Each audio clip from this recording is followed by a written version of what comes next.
अस्सलाम वालेकुम। दोस्तों, मेरा नाम मोहम्मद आदिल है और आज से हम फर्स्ट ईयर केमिस्ट्री की क्लासेस का स्टार्ट कर रहे हैं और मेरी कोशिश ये रहेगी कि मैं आपको जो है वो बेहतर तरीके से जो है वो गाइड कर सकूं।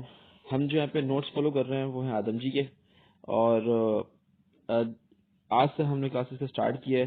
पहले चैप्टर से लेके मैं चलूँगा एंड सो ऑन, आखिरी चैप्टर तक हम जाएंगे। मेरी जो वीडियो बनाने का तरीका ये होगा कि मैं जो है वो एक एक सेशन लिया करूंगा, एक एक क्लास लिया करूंगा, जिस तरीके से मैं सेंटर में अपनी क्लासेस लेता हूँ और कोशिश करूंगा जितना उसमें समझा सकूँ समझाऊंगा। उसके बाद नेक्स्ट वीडियो में जो है ना वहीं से मैं कंटिन्यू करूंगा। तो इस तरीके से मैं अगर लेट्स सपोज फर्स्ट चैप्टर की बात कर रहा हूँ तो फर्स्ट चैप्टर का पार्ट 1 आज डिस्कस करेंगे और फिर नेक्स्ट वीडियो में पार्ट 2 होगा एंड पार्ट 3, पार्ट 4 एंड इस तरीके से चैप्टर 1 कंप्लीट होगा। फिर चैप्टर 2 का मैं आगाज कर दूंगा और इंशाल्लाह इसी तरीके से हम अपना ये कोर्स कंप्लीट करेंगे। तो सबसे पहला चैप्टर हमारे पास है introduction to fundamental concepts of chemistry. इसमें सबसे पहले जो डेफिनेशन आ जाती है केमिस्ट्री की आ जाती है। तो केमिस्ट्री की डेफिनेशन है chemistry is that branch of natural science which deals with the composition, decomposition, structure, properties of matter and the changes that matter undergoes and the laws or the principle which govern these changes। तो chemistry की क्या definition है?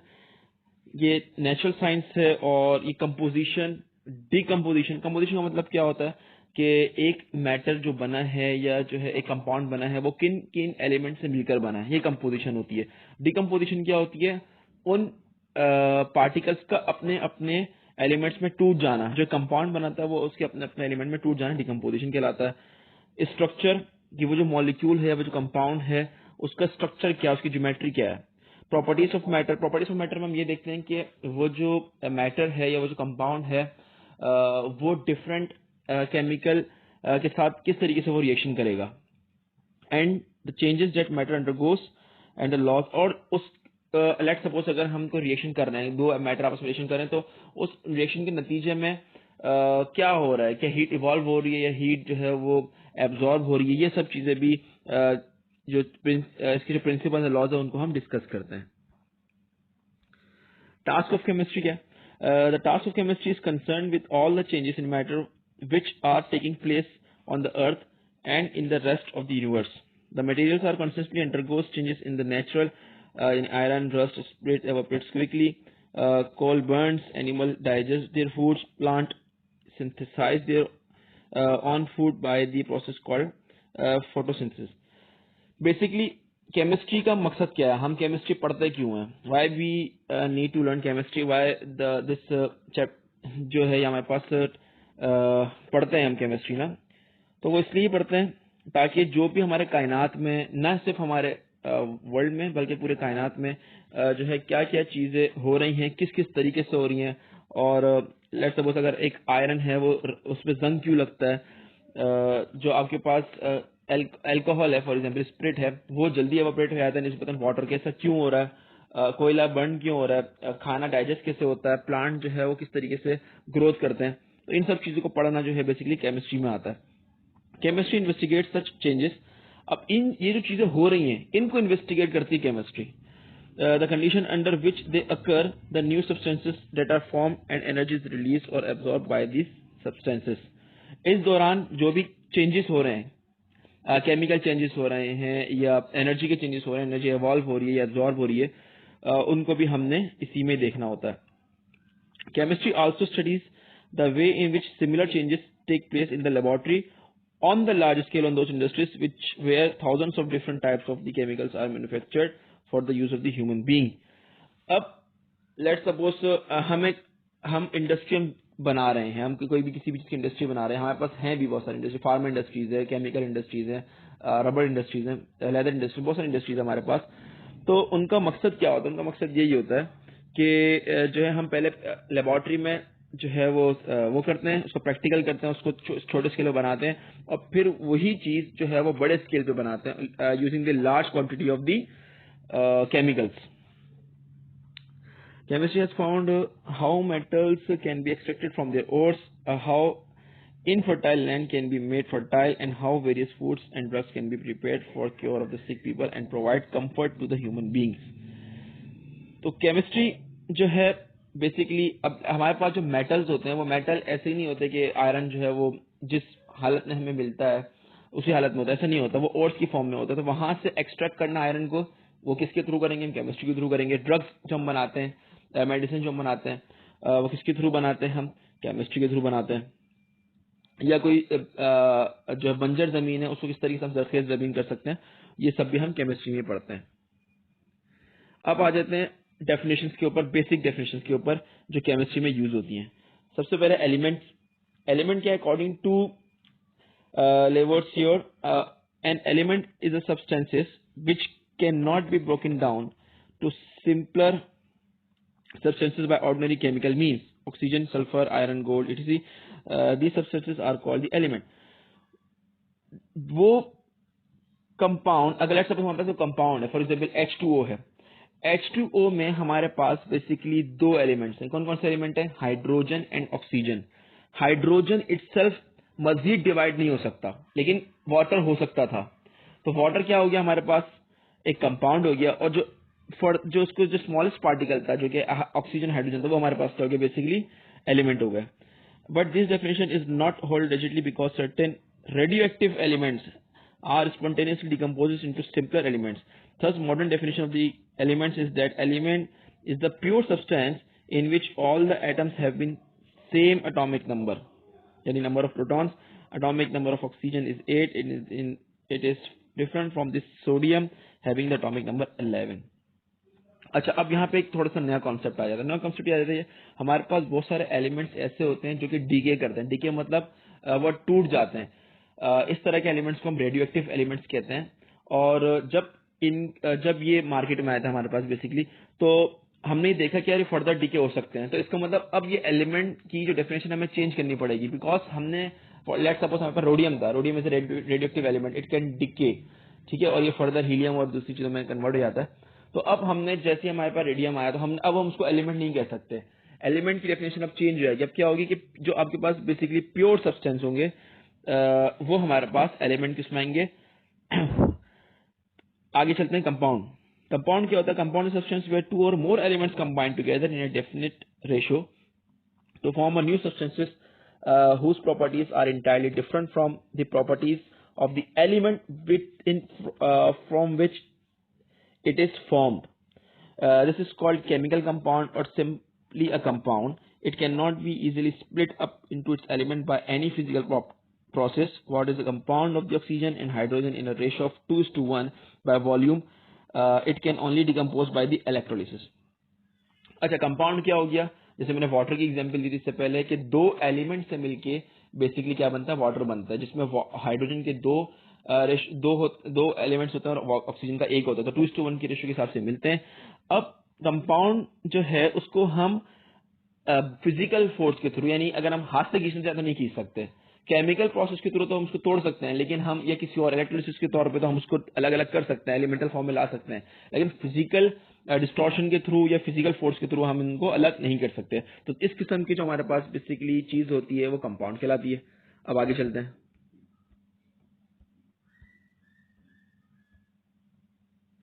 अच्छा, अब है atom.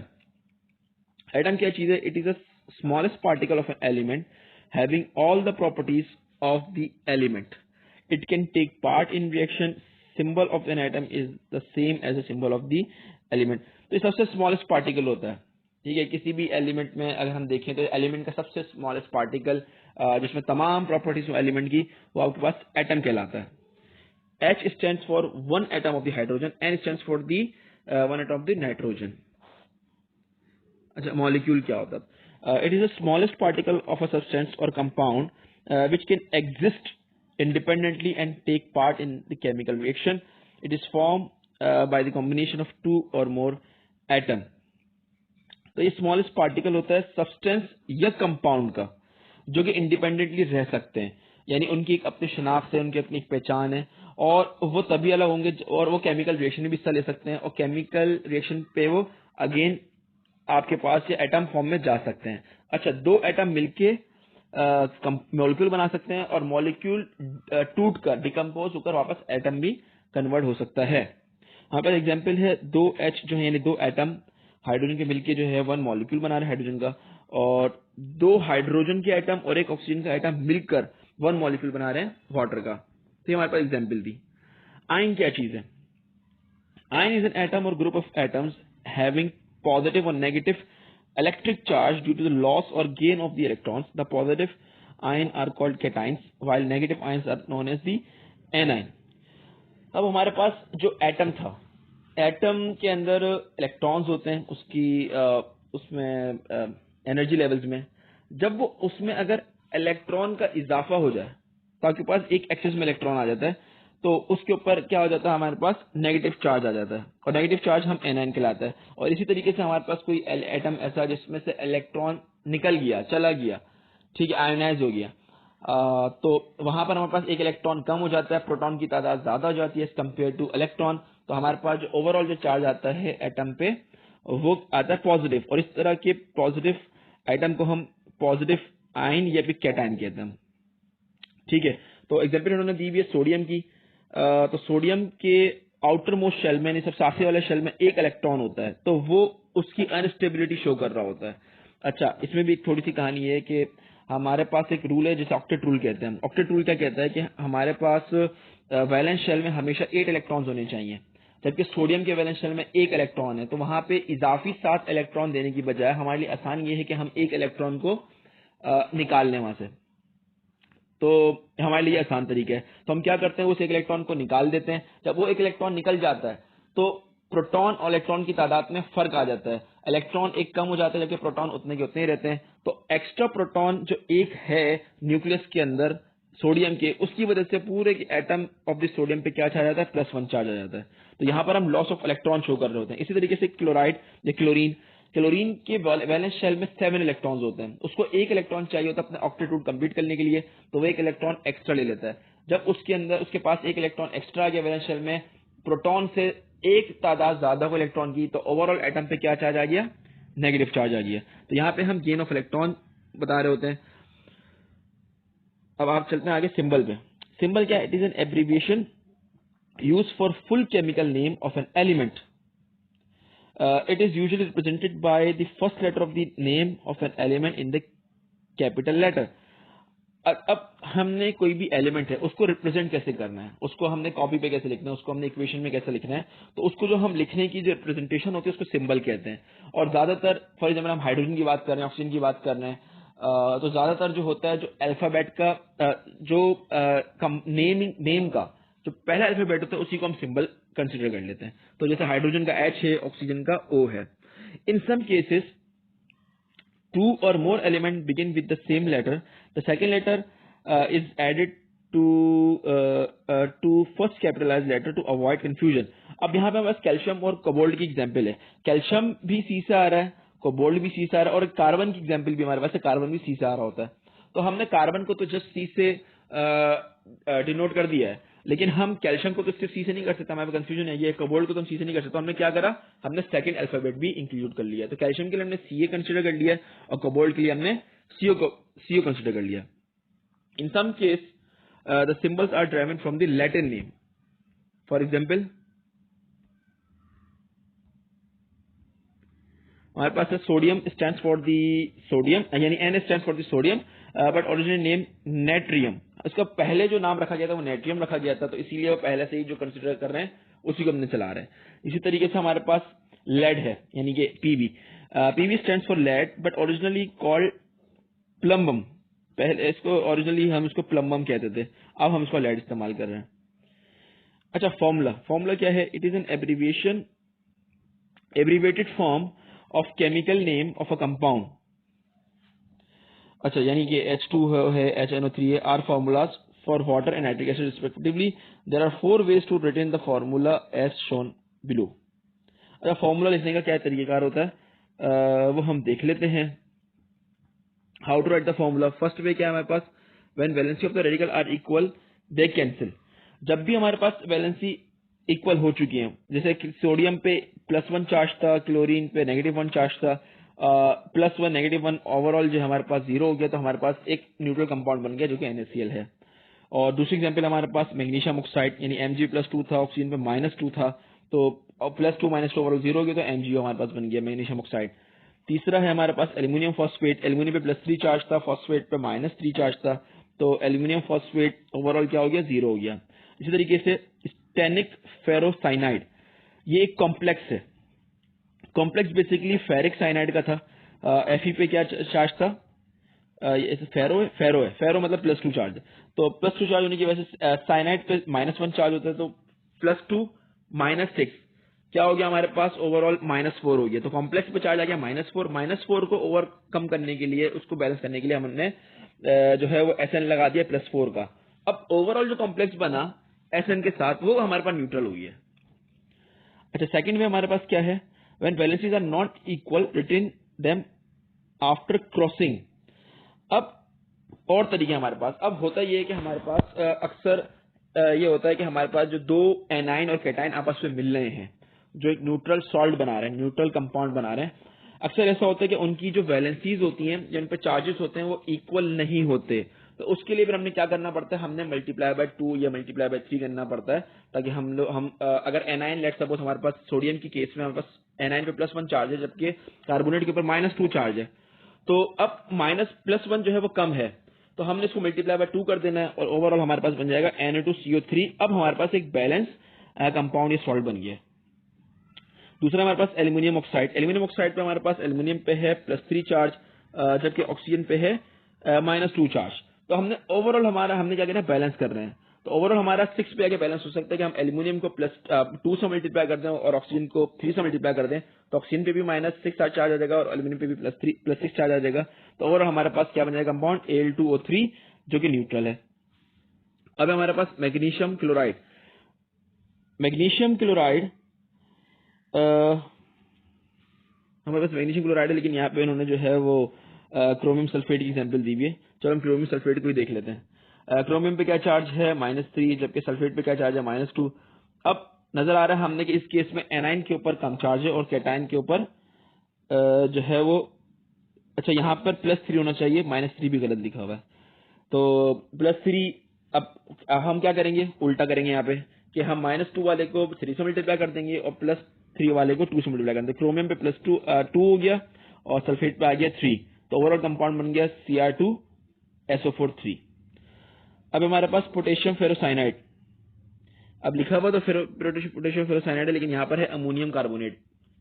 ठीक है, तो अमोनियम पे क्या चार्ज है, +1 चार्ज है, कार्बोनेट पे चार्ज है -2।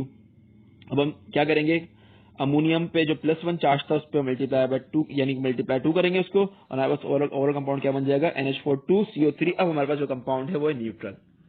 थर्ड में हमारे पास क्या है, थर्ड में है कि when radical is a group of atom it is enclose in bracket. अब जो हमारे पास ग्रुप में है उसको हम क्या करेंगे, ब्रैकेट में लिख देंगे। जिस तरीके से हमारे पास है कैल्शियम एसीटेट, कैल्शियम एक सिंपल एनाइन है, सिंपल कैटाइन है जिसमें +2 चार्ज है, लेकिन हमारे पास एक ग्रुप ऑफ एटम्स है जो कि CH3 एसीटेट जिसे हम कहते हैं, बेसिकली CH3COO नेगेटिव। तो अब क्या करेंगे, हम जो ग्रुप है उसको हम ब्रैकेट में लिखेंगे और यहीं पे हम बैलेंस भी करेंगे। बैलेंस किस तरीके से करेंगे कि हमारे पास यहाँ -1 चार्ज है, वहां पे +2 चार्ज है, तो -1 को हम मल्टीप्लाई बाय 2 कर देंगे ताकि हमारे पास ओवरऑल चार्ज 0 हो जाए। तो हमने यही किया। हमारे पास जो फाइनल कंपाउंड बना है वो बना है कैल्शियम एसीटेट 2। इसी तरीके से कैल्शियम बाइकार्बोनेट, बाइकार्बोनेट पे भी हमारे पास जो है वो -1 चार्ज है, मल्टीप्लाई बाय 2 करेंगे अगेन यहाँ पे, तो यहाँ पर हमारे पास बन जाएगा क्या, कैल्शियम कार्बोनेट 2।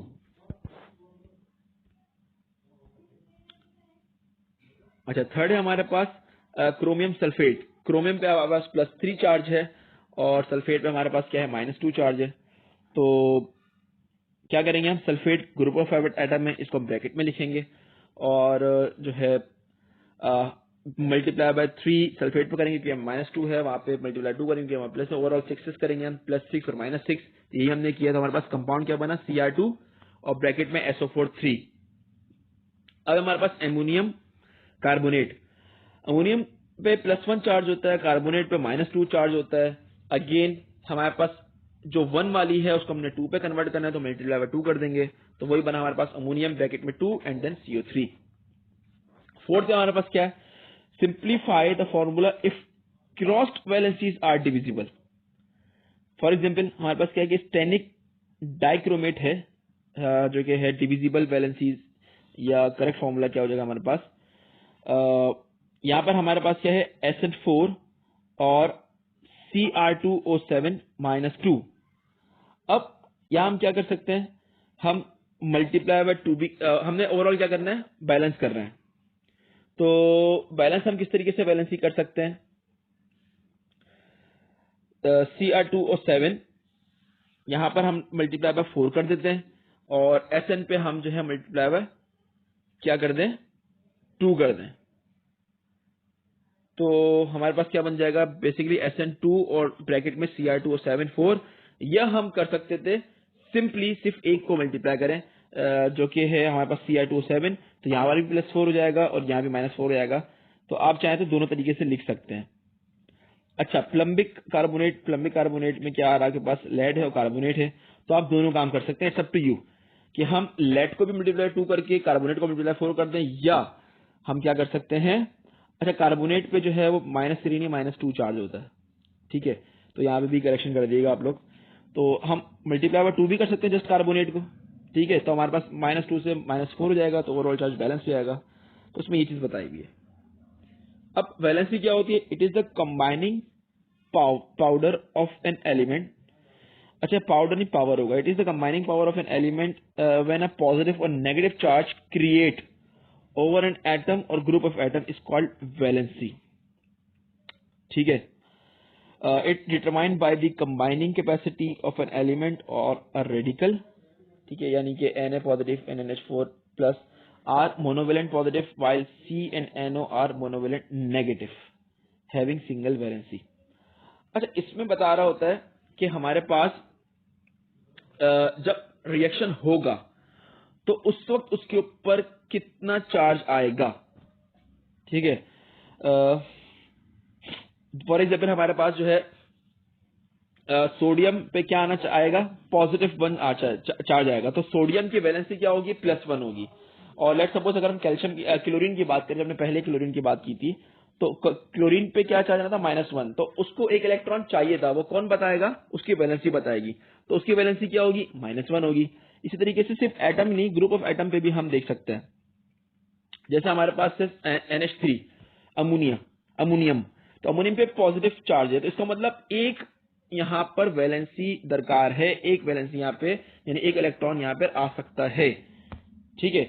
या हम ये भी शो कर सकते, या ये भी चीजें बता रही होती कि एक इलेक्ट्रॉन यहाँ से जा चुका है, तो वैलेंसी दोनों चीजें बता रही होती कि रिक्वायर्ड क्या है या क्या चीज हो चुकी है उसके साथ। तो अच्छा, यही चीज है इसमें ना, तो आगे चलते हैं। एटॉमिक नंबर क्या है, every element has been assigned a number called atomic number denoted by Z। It is equal to the number of electron और प्रोटॉन ऑफ एन एटम, यानी atomic number of the number of protons number of electron. अच्छा, atomic number क्या है, हम periodic table जानते हैं, ठीक है। पीरियोडिक टेबल पे हर एक एलिमेंट जो है ना अपनी अपनी पोजीशन पर रखा हुआ है, वो जो पोजीशन पे अपनी अपनी रखा हुआ है वो on the basis of atomic number है, यानी हर एलिमेंट का अपना एक अलग इन्फरेट जो है वो क्या होता है, एटॉमिक नंबर होता है, और उसी से उसकी शनाख्त की जाती है, ठीक है, और उसको हम Z से रिप्रेजेंट करते हैं। जो एटॉमिक नंबर होता है ये बताता है नंबर ऑफ प्रोटॉन्स या number of electron of the element, ठीक है। एटॉमिक मास क्या होता है, it is relative mass of an element of an atom if an element while on the basis of carbon 12 it is defined is the mass of one atom of element relative mass of the one atom of the carbon 12 weighing exactly 12 point जो भी है 4 times 0 ग्राम, ठीक है। अच्छा, ये क्या होता है, एटॉमिक मास को मैं बहुत ही आसान तरीके से बताऊं तो number of proton plus number of neutron जो आपके पास क्या होता है, एटॉमिक मास होता है, ठीक है। अच्छा, सबसे पहले जो हमने कैलकुलेट किया था एटॉमिक मास वो किया था कार्बन 12 का, ठीक है। कार्बन 12 यहाँ क्यों लिखा था, क्योंकि कार्बन 12 का आइसोटोप्स भी होते हैं, कार्बन 13 भी होता है, कार्बन 14 भी होता है, लेकिन कार्बन 12 जो है वो मोस्ट अबंडेंट आइसोटोप है, तो हम कार्बन 12 की बात करते हैं। तो कार्बन 12 की जब हमने एटॉमिक मास निकाला तो वो था 12.00000, ठीक है। और हम इसी को ही देखते हुए बाकियों के भी एटॉमिक मास निकालते हैं, ये हमारा रेफरेंस होता है। अच्छा, number of neutrons in an atom can also be found with the help of atomic mass. Exactly जैसे मैंने बताया था कि नंबर ऑफ न्यूट्रॉन क्या हो जाएंगे, atomic mass minus atomic number, यानी कि एटॉमिक मास में क्या इंक्लूड है आपके पास, बेसिकली एटॉमिक प्रोटॉन है और न्यूट्रॉन है। जबकि हम जानते हैं एटॉमिक नंबर में क्या होता है, जस्ट नंबर ऑफ प्रोटॉन्स। तो अगर मैं एटॉमिक मास में से एटॉमिक नंबर माइनस कर दूं तो हमारे पास बेसिकली क्या आ जाएगा, न्यूट्रॉन्स आ जाएंगे। अच्छा, they are expressed in atomic units, यानी AMU से हम इसको रिप्रेजेंट करते हैं। Thus 1 AMU is equal to the 1/12 the mass of the carbon 12 atom. ठीक है, अगर मैं 1 AMU की बात करूं तो वो 1/12 हो जाएगा किसका, कार्बन 12 का। अच्छा, molecular mass and molar mass and the formula mass, ये क्या होता है वही देख लेते हैं। Molecular mass may be defined as the sum of atomic masses of atoms of element present in a molecule of the substance। अच्छा, अब हर एक का एटॉमिक मास डिफरेंट होता है, ये बात हम समझ गए हैं। अब एक मॉलिक्यूल है मेरे पास, फॉर एग्जांपल H2O है मेरे पास, तो उसमें हर एक के मैं एटॉमिक मास को प्लस करूंगा और उसके बाद जो है मैं देखूंगा कि मेरे पास इन दी हमारे पास क्या आंसर आ रहा है, वो हमारे पास बेसिकली क्या होगा, मोलर मास होगा। Thus, formula mass is the sum of the atomic mass as given in the simplest formula of the substances। बिल्कुल। अच्छा, equivalent weight क्या होता है? It is the weight, it is that weight of an element which combines with or gives out one जो है P-W of H और 8 जो है basically जो है P/W of 0 और 35.5 P/W of the Cl। ठीक है, बेसिकली आपके पास यहाँ पर क्या है, इसके हम एग्जाम्पल देख लेते हैं।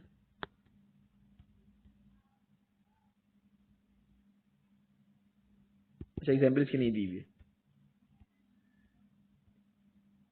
Element which combines with give out one, ठीक है ना।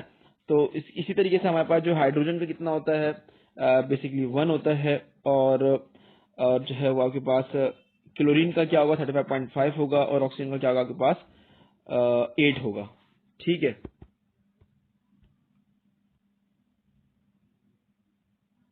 रेडिकल हमारे पास क्या होता है, इट इज द एटम और group of atoms either neutral और charge and capable of taking part in chemical reaction. There are 2 types of radical, negative radical and positive radical. For example वही हमारे पास जो है जो हमारे पास पॉजिटिव चार्ज का सोडियम बना था या NH4 बना था, तो उन पे एक चार्ज होता है। ये चार्ज जो पार्टिकल्स होते हैं ये हमारे पास बेसिकली क्या कहलाते हैं, रेडिकल कहलाते हैं। ये नेगेटिव भी हो सकते हैं, पॉजिटिव भी हो सकते हैं, डिपेंडिंग ऑन दी उसने इलेक्ट्रॉन गेन किए, इलेक्ट्रॉन लॉस किए। ठीक है, तो सिग्निफिकेंट फिगर जो है हम इंशाल्लाह नेक्स्ट क्लास में पढ़ेंगे। आज इसको यहीं पे क्लोज करते हैं।